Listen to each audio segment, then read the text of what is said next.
Break کے بعد خوش آمدید. بریک سے پہلے ہم مفتی صاحب سے پوچھ رہے تھے, باقی افراد کی گفتگو بھی آپ نے سنی, عظمیٰ صاحبہ کی گفتگو سنی, مظہر صاحب کی گفتگو سنی. تو مفتی صاحب, آپ سب سے پہلے آپ سے یہی جاننا چاہ رہے تھے کہ یہ 15,000 میں بجٹ کیسے سر بن سکتا ہے؟ خان صاحب, گزارش یہ ہے کہ ہر بندہ اپنے مسائل کو وسائل کے سامنے رکھتے ہوئے, اپنے وسائل کو سامنے رکھتے ہوئے اپنے مسائل کو حل کرتا ہے. یہ جو احباب تشریف فرما ہے, جو شرفاء لوگ ہیں, شرافیہ, وہ یقیناً ان کا 15,000 کے اندر بجٹ نہیں بنتا, میں اس بات کو مانتا ہوں. مگر جو بیچارے غریب غرباء لوگ ہیں, مزدور طبقہ ہے, وہ یقیناً اپنا بجٹ جو ہے اپنے مسائل کو سامنے رکھتے ہوئے, وسائل کو سامنے رکھتے ہوئے اپنے مسائل کا تلاش کرتا ہے. تو رہی جس حد تک یہ بات, یہ جو حکومتی سطح پر جو ایک تنقیدی نقطہ نظر سے یہ جو باتیں کی جا رہی ہیں, ایجوکیشن سسٹم آپ دیکھیں بہت بہتر ہے, سکول سسٹم نظام بہت بہتر ہے, ڈبل شفٹوں میں چل رہا ہے.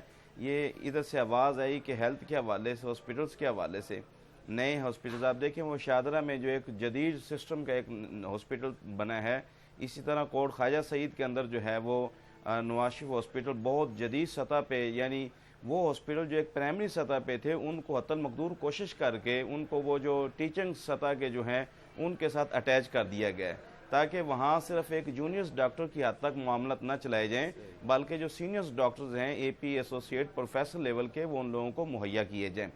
اب رہی یہ بات کہ حکومت نے کیا دیا قوم کو, یقیناً اس بات کا آپ اندازہ عام آدمی سے لگا سکتے ہیں, پبلک سے آپ سوال کر سکتے ہیں. لوگ اس بات کو مان رہے ہیں کہ پہلے جو ہمارے بھائی یہ جو عامر صاحب, بیرسٹر صاحب تشریف فرما ہیں, جو وفاق میں جو ان کی 5 سال حکومت نے جیسے بھی پورا وقت کیا, سوائے لوٹ گسوٹ کے یا کوئی بھی ایسے معاملات کے جس کے ذریعے وہ ایک ملک کے اندر جو بھی اپنا ایک حکومت کا ایک آخری حربہ تھا اس کو وہ استعمال کر کے چلے گئے. آپ دیکھیے یہ انرجی بحران کس دور کا تھا, اس کو کس پیٹرن پہ چلایا جا رہا ہے, کیا یہی پاکستان, یہی پنجاب, یہی لاہور, ایک ایک گھنٹے کا میں واپس تھا آتا وقفہ. ہوں مفتی صاحب, واپس آتا ہوں آپ کی طرف. جی مظہر صاحب. مفتی صاحب, آپ نے آخری بات جو انرجی کرائسس کے حوالے سے کی, وہ تو تماشا اس قوم نے دیکھ لیا کہ 6 مہینے میں انرجی کرائسس ختم ہو گیا اور 3 مہینے میں بھی ختم ہو گیا. آپ نے ہسپتالوں کی بات کی, اسی لاہور شہر میں سردیوں میں ایک عورت بیچاری فرش پہ مر جاتی ہے, اور اس سے ہم سبحان اللہ کہیں, آپ نے جو صحت کی سہولتیں دی ہیں ماشاءاللہ. اور میں تو سمجھتا تھا کہ آپ اس ظالمانہ نظام کے بارے میں کوئی بات کریں گے. آپ نے غریب بندے کی بات کی کہ جی وہ جی بجٹ بنا لیتا ہے, وسائل.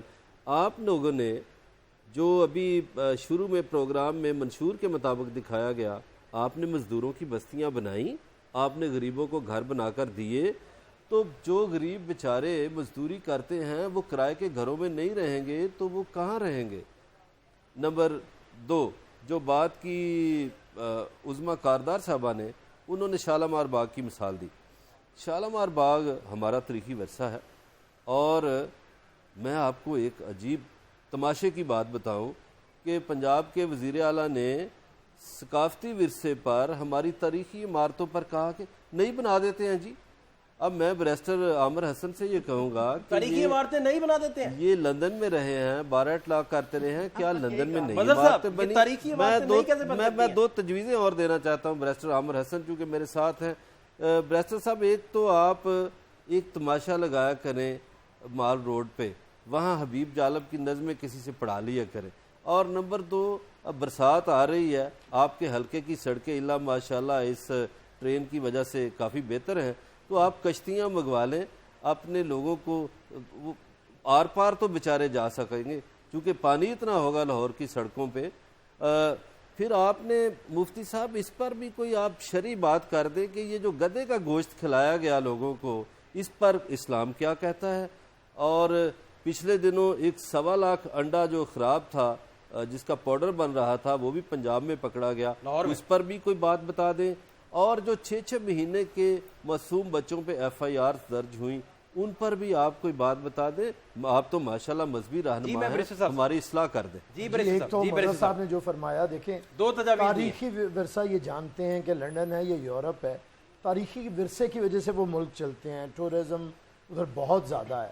لیکن کیونکہ ادھر کوئی نیا شاہی خاندان ابھی تک پیدا نہیں ہوا, کوئی نئے مغل شہزادے آئے نہیں ہیں, وہ تو اسی لیے کہہ رہے ہیں نا، میاں صاحب نے درست فرمایا کہ اب ہم نئے نئے مغل بادشاہ ہیں، اب تاریخی ورثہ نیا بنا دیں گے، آج سے جاتی عمرہ ہی قلعے کی جگہ پہ محل ہوگا۔ اور آپ نے دیکھا نہیں کہ سب سے زیادہ سرمایہ جو سیف سٹی پروجیکٹ کا تھا وہ جاتی عمرہ کی دیوار کے اوپر لگ گیا ہے، تو وہ تو درست کے فرماتے ہیں، ان کا تو کیا کہنا۔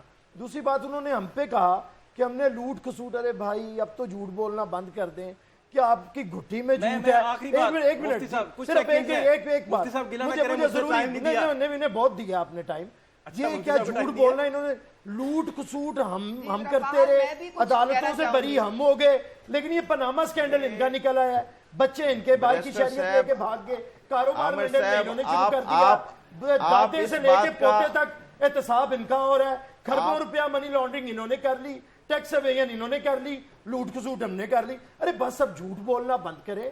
پاکستان میرا خیال ہے یہ آنے والے کچھ ایپیسوڈ میں تاریخ کی عدالت میں بھی سرخرو ٹھہری اور قانون کی عدالت میں بھی ٹھہری، اب آپ لوگوں کو جواب دیں، ہماری باتیں نہ کریں۔ اب پاناما کا جواب دیں، پاناما کا یہ جو ڈرامہ ہے اس کا ڈراپ سین ہونے والا ہے۔